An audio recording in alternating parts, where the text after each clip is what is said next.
entiendo el sistema justamente para que ustedes lleguen e iniciar esta clase, ¿ya? Esta clase realmente la tuvimos que realizar el día de ayer, pero me pedí a la delegada para que pudiéramos realizarla hoy día, porque no es lo mismo el virtual que el presencial. No sé si el virtual está aprendiendo o lo que sea. Me ha pasado también el virtual, solamente para que por lo menos durante este tiempo que lo vamos a tratar, por lo menos ustedes tengan, que capten lo que yo quiero, lo que estoy pidiendo para que ustedes lo retengan, es decir, se lleven esto, ¿ya? Este tema, como les comentaba a sus compañeros, creo que ya lo han llevado, ya lo conocen, es un tema que lo han llevado en el curso de metodología, pero aquí solamente para que ustedes entiendan justamente lo que estamos haciendo, ¿ya? Es el famoso PTI, y es lo que ustedes van a conocer. Antiguamente se llamaba púrpura trombocitopénica idiopática, ¿ya? Eso es lo que se llamaba antiguamente. Actualmente es trombocitopenia inmune primaria. Obviamente es más lógico el nombre que tiene ahora, ¿ya?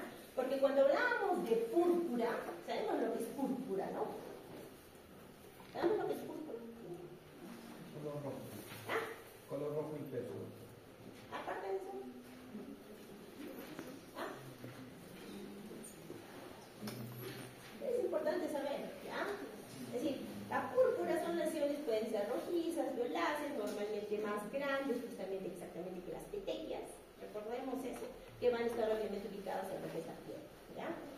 Es que en esta enfermedad la forma de presentación no es siempre púrpuras, ¿ya? Es por eso que cambió el nombre, ¿ya? Es por eso que cambia el nombre.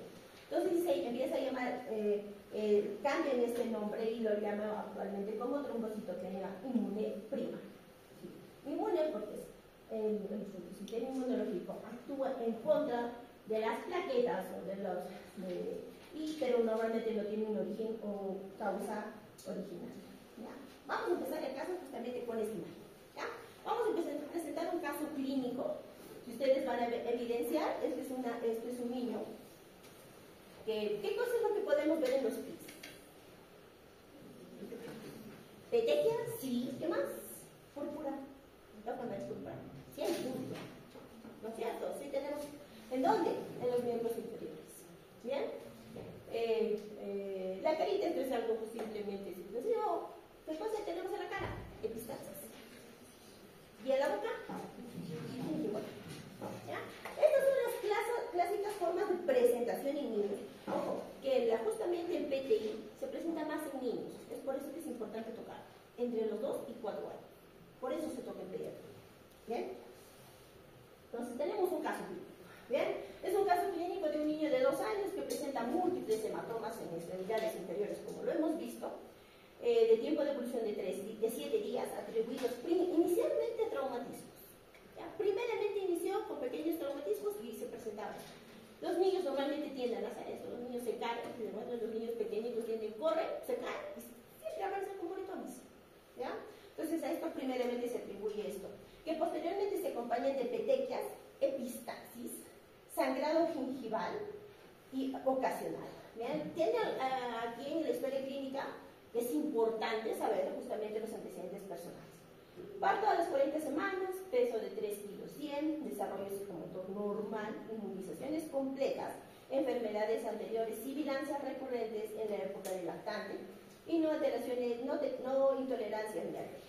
A la exploración física, peso de 14 kilos, temperatura de 37 grados, frecuencia respiratoria 22, una frecuencia cardíaca de 110, una saturación 99, buen estado general, adecuada hidratación y nutrición, pero lo que se evidencia son estas lesiones, ¿no? Hematomas múltiples en piernas, rodillas, muslos, codos y frente. Exantema petequial diseminado, muy intenso en región periorbital. El resto, normal. ¿Esto qué nos quiere decir? Si, por ejemplo, a mí me llega un caso que probablemente tenga un montón, como en este caso, petequias, que probablemente me vaya a venir con moretones, lo primero que probablemente, si es niño entre 2 y 4 años o menores de 5 años, yo tengo que pensar en esto. Obviamente, esta enfermedad es una enfermedad con diagnóstico de descarte.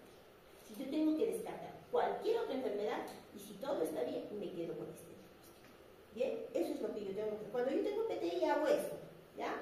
Entonces, supuestamente, por el resto está todo normal, un niño tranquilo, normalmente febril, algunas veces asociados a cuadros virales, ahora lo vamos a ver. Al examen complementario, hemograma, leucocitos 11.300, hemoglobina de 12.6, es una buena hemoglobina. Bueno, para nosotros no, ligeramente baja. Plaquetas 12.000. Aquí es el punto. Plaquetas 12.000. ¿Ya? Bioquímica sanguínea normal, no hay una alteración ahí. El perfil de coagulación normal, que es otra cosa que yo debería de destacar, ¿verdad? Si yo tengo este problema, debería de ver que el perfil de coagulación esté normal.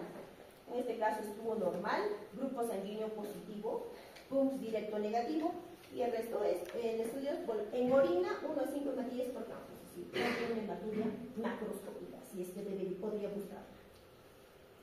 Bien, entonces, ¿cuál es mi presunción diagnóstica?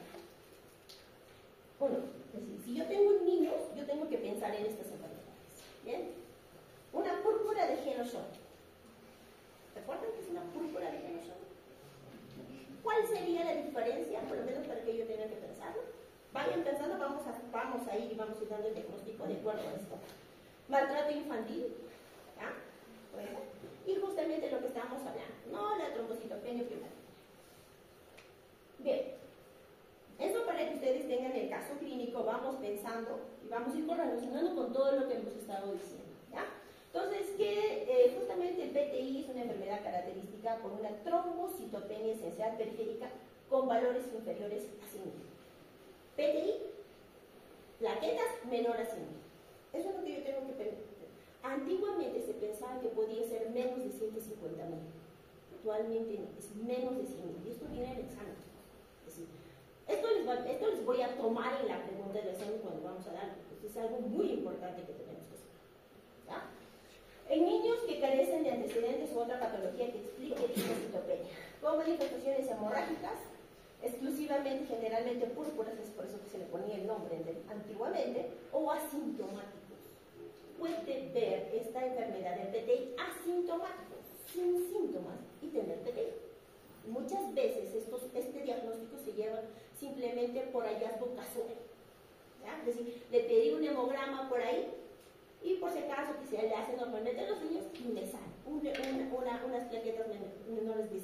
Esto es un PTI. Ya, obviamente con el resto de exámenes que tengo que realizar. Su incidencia anual es de 1 a 10.000 en niños, con un pico entre 2 y 4 años que les estoy comentando. Suele existir antecedentes de infección viral o vacunación 1 a 3 semanas antes. Por eso es frecuente. Los niños normalmente tienen un montón de cuadros respiratorios virales o bacterianos, normalmente. ¿Ya? ¿Cuáles son la frecuencia? Entre 6 a 10 al año. Es por eso que tienen mayor predisposición de tener PTI. La etiología, el eje central en la etiopatogenia del PTI es la pérdida de la tolerancia inmunológica hacia los antígenos específicos de las plaquetas. Nuestro cuerpo ataca a nuestras plaquetas. Inicialmente se documentó que solamente estaba asociada a un problema de nuestra inmunidad humoral. Actualmente se sabe que no solo la humoral, sino también la celular están inmiscuidas justamente en este tipo de problemas. Y algo rápido, simplemente, la fisiopatología, ¿no? Es un síndrome causado, como hemos dicho, la destrucción excesiva de las plaquetas por autoanticuerpos dirigidos contra antígenos de la membrana plaquetaria, ¿ya? Por una deficiente producción. Antiguamente se pensaba que solamente eran los anticuerpos dirigidos hacia la plaqueta, ¿bien? Pero ahora se sabe que no solamente es a la plaqueta que está a nivel periférico, sino a nivel, justamente a nivel de la médula ósea, es decir, del megacardiocito. Los anticuerpos también se dirigen ahí, y justamente es por eso de que muchas veces, en algunos casos, vamos a ver más adelante, el tratamiento justamente ahora, actualmente, justamente es la trombopoyetina. Cuando son refractarios a tratamiento, y se ha visto que en algunos casos ni con eso hay respuesta. Es por eso que al ver que no había respuesta a la trombopoyetina, se empezó a buscar que no solamente afectaba a nivel periférico de las plaquetas, ¿ya? Además se encuentran involucrados en la fisiopatología mecanismos mediados por las células T, ¿sí? Destrucción de las plaquetas se lleva a nivel de los macrófagos, ¿ya? Esta destrucción, okay, ¿ya? Normalmente estos son nuestras plaquetas, ¿bien? Estos son nuestras plaquetas obviamente empiezan a generar lo que son los anticuerpos se pegan a nuestras plaquetas y es por eso que una vez cuando los anticuerpos se pegan, ingresan normalmente y empiezan a destruir a nivel de lo que son los macrófagos. Esto también es mayormente a nivel de lo que es la médula en el vaso, ¿ya? Y también se va a dar igual estos anticuerpos a nivel de lo que son los megacardiocitos, ¿ya? También están involucrados lo que son las células plasmáticas, las células B. Hay un incremento de lo que son las alteración de lo que son las inmunoglobulinas G. Esta es una pregunta que suele venirles en los exámenes. Esto suele venir en los exámenes justamente de salud y todo esto. La mayoría de estos anticuerpos están dirigidos contra ¿quiénes? La glucoproteína de la membrana plaquetaria, principalmente la 2B3A. Esta es pregunta del examen, ¿ya? Entonces, y también se ha visto que son los anticuerpos dirigidos a la GP1B9. Normalmente esta es la más frecuente, la 2B3A, en un 43 a 57%. Y en un 18-50% la GP1B9. ¿Bien? Normalmente la última está más asociada al PTI crónico. ¿Ya? Esta última también se asocia a resistencias a la administración de inmunoglobulinas con trombocitopenia más alta. Vamos a ver qué es.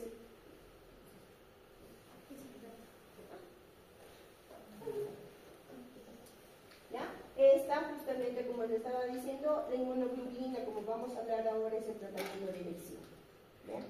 La inmunoglobulina involucrada es la inmunoglobulina G. Es por eso cuando yo pienso en esta enfermedad, si yo en el centro hospitalario, en el centro donde me encuentro, tengo la posibilidad de dosar lo que es inmunoglobulina G, la tengo que realizar, ¿ya?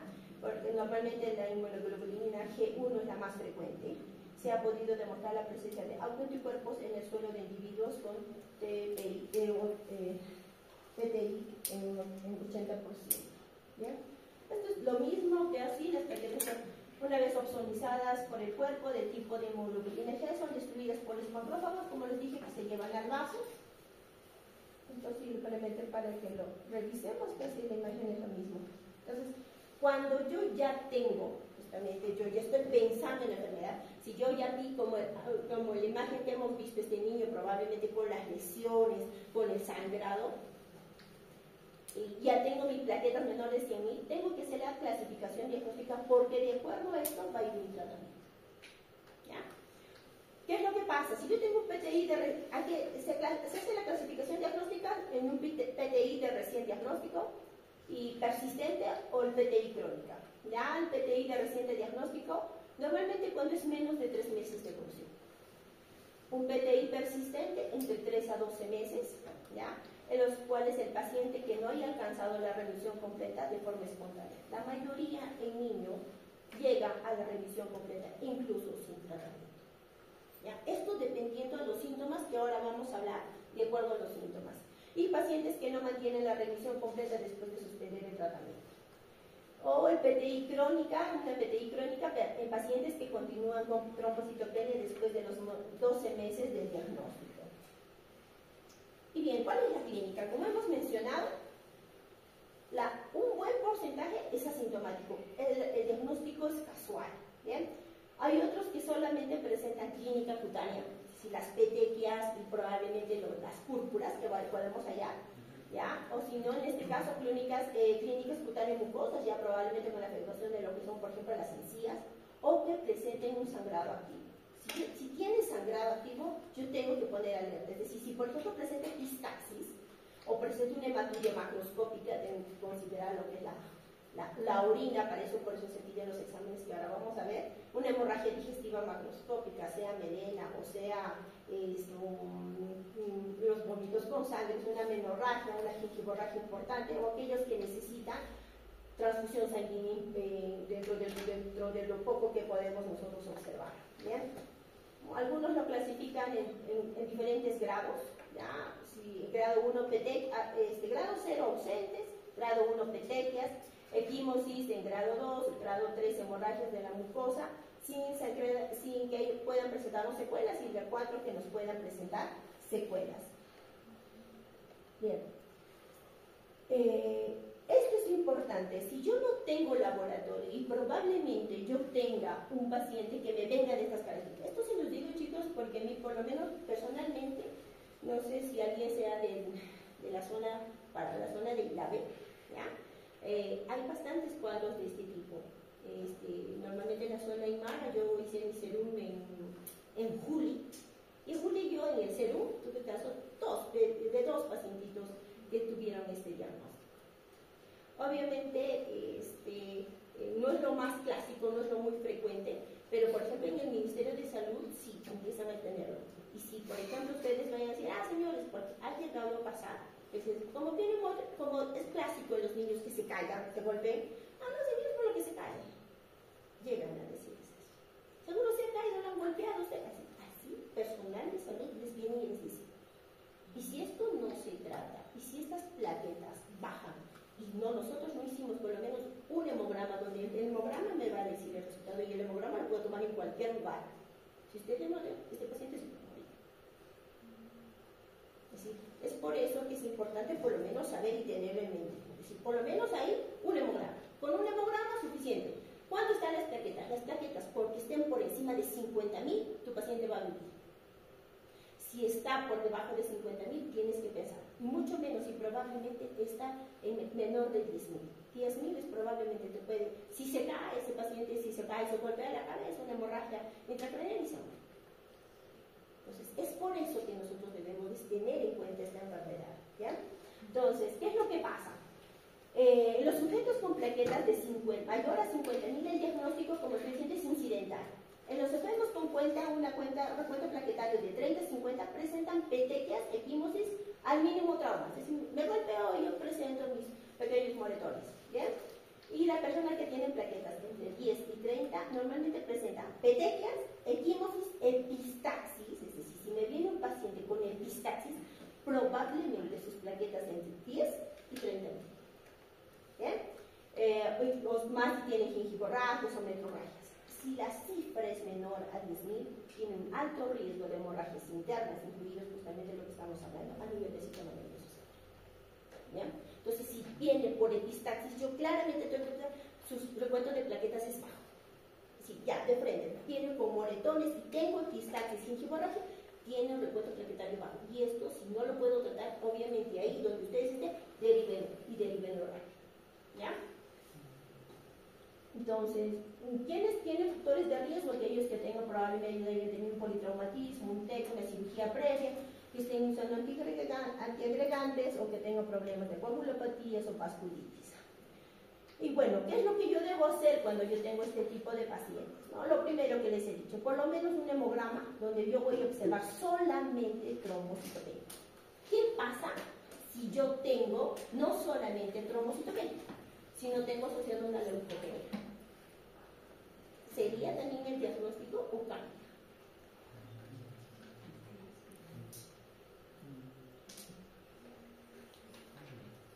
¿Qué podría ser? A ver, si tiene, digamos, póngase leucocitos, no sé, hablamos de leucocitos de 1500 y tiene unas plaquetas, en este caso, por ejemplo, como en el caso de nuestro paciente, 12.000. ¿Qué es lo que podríamos hacer?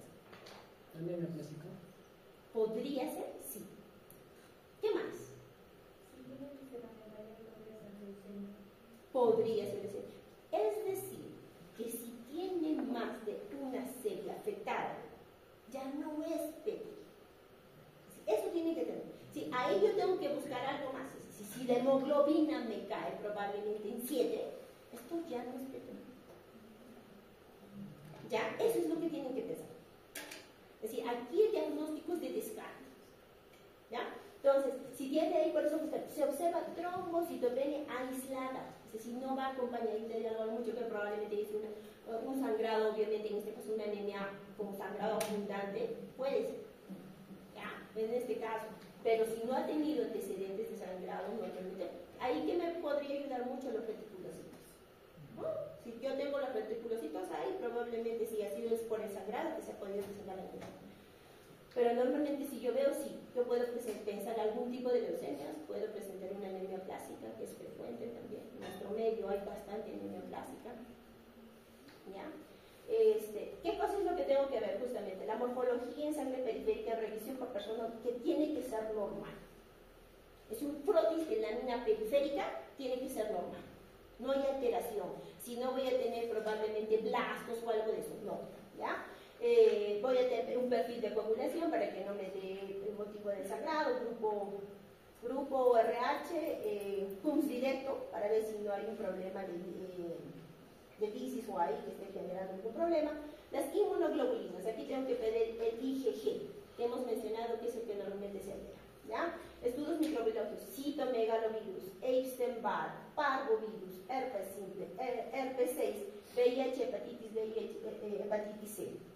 Cuando hablamos de cuadros, en este caso linfoproliferativos, muchas veces hemos encontrado casos que vienen con leucocitos, en este caso diferentes, que normalmente vienen con, hemos tenido hasta 32.000 de leucocitos, 32.000 de leucocitos, paciente con fiebre, pero solamente era 32.000 de leucocitos. La hemoglobina estaba bien, plaquetas estaban bien, pues saliéndonos del contexto.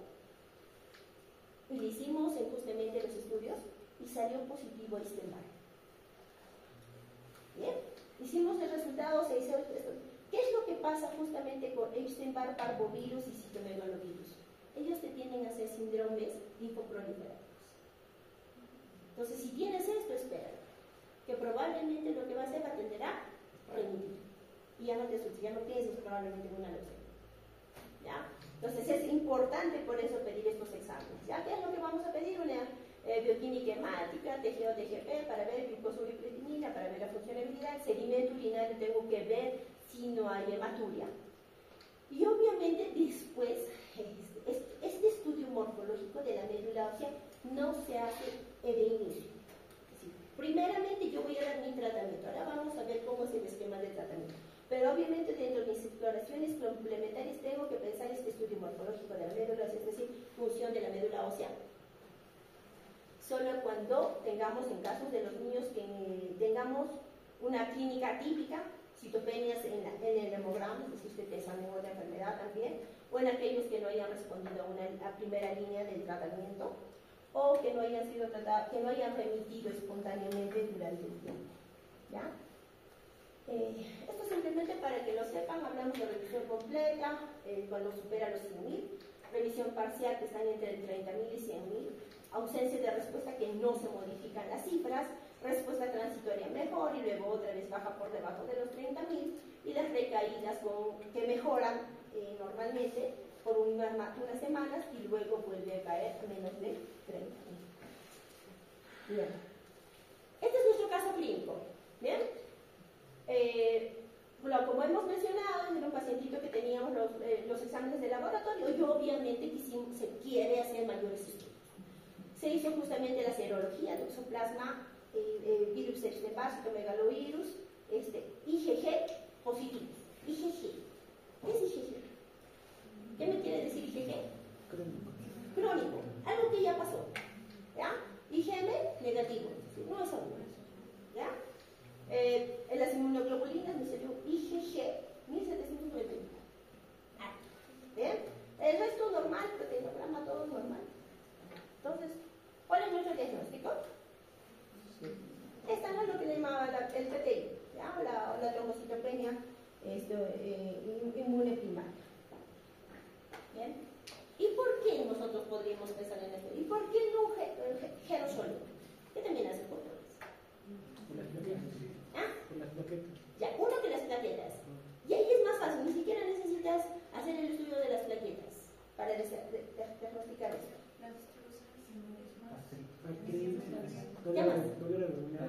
Compromiso renal. Púrpura palpable. Es decir, ahí tú vas, tienes tus púrpuras, tus lesiones en los pies y las tocas. Están sobrelevadas, tienes lo que ustedes han visto, probablemente artritis, el antecedente y todo eso, tienes el diagnóstico. Esa es la diferencia. Es decir, así bien práctico para que ustedes lo entiendan. ¿Ya? Entonces, el recuento plaquetario normal, como ustedes han dicho, el angiotensin obviamente tuvieron que tener que haber otros antecedentes. Es un poco de una niñita que vino, que falleció, justamente por maltrato, esta niña sí venía con petequias, esta niña sí vino, no, perdón, petequias, equimosis. La mamá venía a decir que tenía un problema en la sangre, es decir, supongo que se habrá leído la mamá. Sí supieron del caso, ¿verdad? No. El año pasado, sí creo que el año pasado, el caso de una niña que murió por en Salcedo, donde creo que fue una noticia bien fuerte en todo lo que era Puno. Vino una niña, vino a salud justamente, la niña contaba con seguro, la madrastra la trae por emergencia, ¿sí? Claro, era una niña que ingresa por emergencia, donde la madrastra la trae por emergencia, refiriéndole que la niña pues se le había atragantado con, ¿qué dijo? Con coca. Así de loco la mamá vino con ese sueño. Y obviamente quisieron reanimar ese rato, y al momento que para hacer el RC, tú tienes que retirar todo, tienes que hacer todo, evidenciamos un montón de equimosis por todo lado. Tenía ausencia de uñas. Así, no solamente te va a dar en los piecitos, el maltrato infantil normalmente, aquellas personas que saben de lo que es el maltrato infantil te van a hacer en lugares donde no las evidencias. Si no, te las van a hacer las lesiones en las caras, en los dedos. Y las van a hacer probablemente en el torso, donde aquellas zonas no están cubiertas. Entonces eso es importante buscar. Entonces, si yo veo moretones, obviamente, que sí pueden ser caídas, voy y busco en otros lugares. Por ejemplo, esta niña no tenía 3 o 4 uñas. Tenía quemaduras antiguas. ¿Ya? Sí, algunos, como les digo, sí sabían de la historia de la niñita, que era la madrastra, la madrastra, ¿no? Porque la mamá había muerto. Y creo que fue tan paradójico, a veces creo que yo creo que la vida es todo lo que hace se le devuelve. La mamá entró pues a la cárcel, la atraparon, entraron a la cárcel, y la mamá tenía una hijita de 6 meses. Y menos de 3 meses la hija de 6 meses murió. Y la mamá estaba en la cárcel. Así que esto es para que saquemos un poquito de cosas para que no se duerma. Y bueno, no lo diagnóstico que hemos hecho, ¿ya? Porque ya este es un poquito para ver qué es lo que yo tengo que hacer. Bueno, ya sabemos qué es cuando yo tengo que hacer el diagnóstico. Y obviamente mi escenario y mi diagnóstico es diferente. Empezamos por acá. Si tengo solamente sangrado cutáneo, es decir, petequias y púrpura o lesiones purpúricas, solo lo observo. Antiguamente teníamos que tratarla. ¿Ya? Es decir, esto que hemos dicho, ¿cuánto más o menos son las plaquetas? Mayor a 5. Entre 30.000 y 50.000. ¿Ya? Mayor a 50.000 muchas veces son pequeñas y que no sabemos, o si no, mayor a 50.000 probablemente. ¿Ya? En esos casos solo lo observo. Es decir, ahí no me apresuro probablemente a referir a mi paciente que tiene que irse hoy día, no hagan eso. Sí, probablemente si son las lesiones y no tiene los síntomas, puede tomarse su tiempo, no es necesario referirlo de urgencia, pero sí asegurarse que lo haga. ¿Bien? Si tengo un sangrado cutáneo y mucoso y con algún factor de riesgo, lo que tengo que hacer es, primeramente, iniciar prednisona. La prednisona sí la tienen en todo lugar. ¿Ya? Inicio prednisona y reevalúo a las 72 horas. ¿Ya? A las 72 horas, si este paciente ya mejora este tipo de lesiones, solamente, justamente continúo la prednisona. Ahora vamos a ver por cuánto tiempo. Pero ¿qué pasa si presenta hemorragia? Es decir, de lo que tenía solamente sangrado cutáneo y mucoso, empieza a tener una hemorragia activa, que es lo que tengo que hacer, iniciar inmunoglobulina intravenosa. Aquí es lo que tengo que hacer. ¿Ya? ¿Y qué pasa si tengo un sangrado activo? Es decir, menor de 30.000. Lo que tengo que hacer, tengo que iniciar de inmediato las inmunoglobulinas intravenosas. Y tengo que hacer un control justamente a las 24 horas. ¿Ya? Si sigue el sangrado activo, lo que hace es persistir. Uno, lo que puedo hacer es iniciar prednisona o darle otra dosis de inmunoglobulina. ¿Ya? ¿Qué pasa si desaparece el sangrado? Lo observo y hago un control a las 72 horas. Si sigue sin sangrado activo, simplemente lo observo. Y si reaparece, inicio justamente lo que llamo la prednisona. ¿Ya? Si persiste el sangrado a pesar de haber iniciado prednisona o una segunda dosis de inmunoglobulina, el tratamiento es a base de lo que es inmunoglobulinas anti-D, bolus de corticoides, dexametasona vía oral. ¿Ya? En la PTI persistente o crónica, aquí tiene que ver mucho el recuento plaquetario. ¿Ya? Si tengo justamente unas plaquetas mayor de 30.000, simplemente lo que hago. ¿Ya? Si es menor a 30.000, lo que tengo que hacer, y si tengo una hemorragia activa y con factores de riesgo, lo que tengo que hacer, si es persistente, es decir, entre justamente 3 a 12 meses, en los episodios de sangrado puedo administrar lo que es inmunoglobulina intravenosa, y si fracasa, agregar lo que es prednisona y o si no lo que es la inmunoglobulina anti-D o dexametasona. ¿Bien? Si persisten los episodios, sí tengo que remitir a un centro especializado porque tenemos que ampliar nuestro tratamiento. Si eso es un PTI crónico, puedo utilizar, si es crónica, utilizo los análogos de troficolípida, porque hemos dicho, según nuestra definición, si es un PTI crónica, es más de un año, ¿sí? No remite. Entonces, ahí probablemente yo tenga alguna alteración justamente a nivel de lo que son los megacariocitos o a nivel de estos anticuerpos en este tipo de las GP1B. ¿Ya? No respuesta, persisten los episodios de sangrado, lo que tengo que hacer justamente es este tratamiento, que lo hacen justamente en lugares especializados. Esplenectomía, rituximab o el micofenolat. ¿Ya?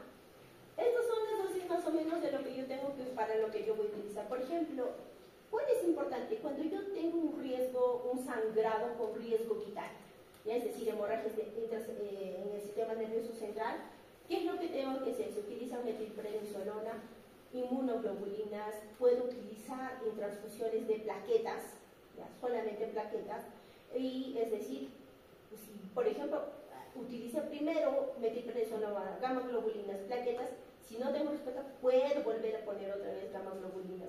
Bien, y luego posteriormente lo que necesito hacer es esplenectomía urgente. En el hospital del niño, una sola vez, la verdad, en el tiempo que yo estuve, y realizamos una esplenectomía en un tratamiento. Sí, que ese niño pues, lastimosamente se había caído, nunca se supo que tenía el diagnóstico, tenía sus golpes y sus moretones habituales, y vino por su técnica. Es decir, recordemos, cuando hacemos un riesgo quirúrgico, le pedimos una hemograma. Ahí se encontró que no tenía muy bajo, tenía 35.000, si no me equivoco, de plaquetas, pero que ya tenía hemorragia. Entonces, era vital, sí o sí, teníamos que entrar a la terapia. Se le hizo el experimento. Ahora, vamos a verlo después. ¿Ya? Justamente, los tratamientos del PTI, justamente, uno de los pilares justamente es la corticoterapia. Lo que es prednisona, la prednisona es bastante utilizada y por lo menos en estos casos también, donde vamos a utilizar, si no es prednisolona, vía oral puede ser vía intravenosa, la metilprednisolona, repartida en 3 dosis, a dosis de 4 miligramos kilogramo día, ¿ya? Durante 4 días. Luego pasamos a 2 por unos 3 días, normalmente ahí queda, normalmente son 7 días de tratamiento. También podemos utilizar los bolos cuando no hay buena respuesta a la inmunoglobulina o si no la prednisona, utilizamos la metilprednisolona en bolos. Lo malo que cuando utilizamos la metilprednisolona muchas veces genera mucha cefalea en los pacientes, genera bastante cefalea, tenemos riesgos muchas veces, algunas veces hasta de sangrado, es que incrementa la presión, ¿ya? Por eso se tiene que vigilar a los pacientes. La dexametasona podemos utilizarla como otra medida a 0.6 miligramos kilogramo día en dosis. Bien, y obviamente tenemos la corticoterapia. Ojo, recordemos esto. Yo sé que, por ejemplo, cuando ustedes han estado estudiando reumatología en algunas enfermedades reumatológicas, por ejemplo, suelen utilizar los corticoides, en este caso prednisona, por largos periodos de tiempo. En niños no tendemos a hacer mucho. En los niños no sé si habrán dictado alguna clase de estos, pero en los niños evitamos hacer el tipo de tratamiento. Eso es por eso que normalmente se remite de 3, máximo como en este caso hasta 7 días. Lo ideal es solamente hasta 5 días de corticoides, porque los corticoides en los niños cuando lo utilizas lo estás combinando probablemente ser un niño pequeño que tenga tener problemas de adhesiones de lo que son el calcio, ¿ya? Sí, niños chiquitos, niños débiles que probablemente se van a caer y se van a cambiar. Ese es el problema. Y obviamente también pueden ser desencadenantes o gatillantes de algunas otras enfermedades. Es por eso que los corticoides en niños hay que tener mucho cuidado con dárselos. Mayormente en el tiempo, no tanto en la dosis, es decir, ¿cuánto voy a dar? No, porque si se van a dar cuenta podemos utilizar bolos, que son 30, es bastante alto, pero normalmente no se han visto efectos a largo plazo, ¿ya? Bueno, y esta es la inmunoglobulina. ¿Ya? La inmunoglobulina normalmente se utiliza de 0.8 a 1 gramo kilogramo dosis. Normalmente es una dosis y se puede repetir muchas veces en 2 dosis. Su tiempo de infusión sí es importante, normalmente es de 6 a 8 horas. ¿No? Los efectos adversos de justamente la inmunoglobulina también generan anafilaxis, puede haber respuesta, cefaleas, náuseas, vómitos, fiebre, hemólisis albuminal y meningitis aséptica. ¿Ya? Este es otro fármaco que solemos utilizar, que es la inmunoglobulina anti-D, que se ha visto en algunos casos alguna respuesta. Aquí también tenemos a lo que es la trombopoyetina. Bien, en los casos que hemos mencionado, esto para que lo lean, no para que simplemente lo tengan como información general. En este caso, de los receptores de la trombopoyetina, los agonitas de los receptores, tenemos a la riboflavin y el trombopac, ¿no? Y en otros casos, como hemos mencionado, que se necesita muchas veces llegar a la esplenectomía, ¿no? En pacientes que tengan un diagnóstico reciente, pero que tengan una urgencia hemorrágica con riesgo vital. En las PTI crónicas, ante una urgencia hemorrágica con riesgo vital también, valorar en mayores de 5 años. Normalmente los sintomáticos o refractarios a tratamientos previos. Muchas veces en aquellos pacientes que se tengan que llegar a la esplenectomía es importante hacer lo que son las profilaxis, ¿no? Vacunación antineumocócica, antimeningocócica y frente al hemófilo. Nosotros, la verdad, no se hizo ninguna profilaxis. Posteriormente sí, pero antes no, este paciente que no sabe. ¿Ya? Y el otro tratamiento, de los últimos que normalmente se recomiendan como tratamiento para el PTI, son el micofenolato y el rituximab. Se tiene que llegar bastante, tener mucho compromiso en el paciente que genere mucho alteración en la calidad de vida, muchas veces para llegar a estos fármacos. ¿Bien? En el caso del paciente, ya para terminar, en el caso de nuestro pacientito que tuvimos que se presentó, se hizo un tratamiento que se inició con gamma globulina 0.8. Su evolución favorable, sin aparición de nuevas lesiones, con un aumento de las plaquetas en controles sucesivos, y normalmente el alta fue de 152. Así nuestro paciente, dentro de lo que estaba. ¿Ya? Obviamente un paciente con PTI sí necesita hacerse controles posteriores. Normalmente un paciente con PTI puede, como hemos dicho, ¿no? Es decir, esperar. Aquí se le tiene que hacer controles normalmente mensuales. Entonces, cada mensualmente se tiene que volver a revisar a los pacientes. Y obviamente esperamos, si son a las 6 semanas, en este caso a los 3 meses, vemos que todo va mejor, se le puede dar el alta. ¿Ya? Pero obviamente si persiste, muchas veces se tiene que llegar hasta 5 o hasta los 10 años de persistencia de controles continuos de estos pacientes. Bien, y bueno, no la leen, pero normalmente son los casos que nos pueden generar alteraciones en la carne, que nos pueden generar púrpuras o alteraciones de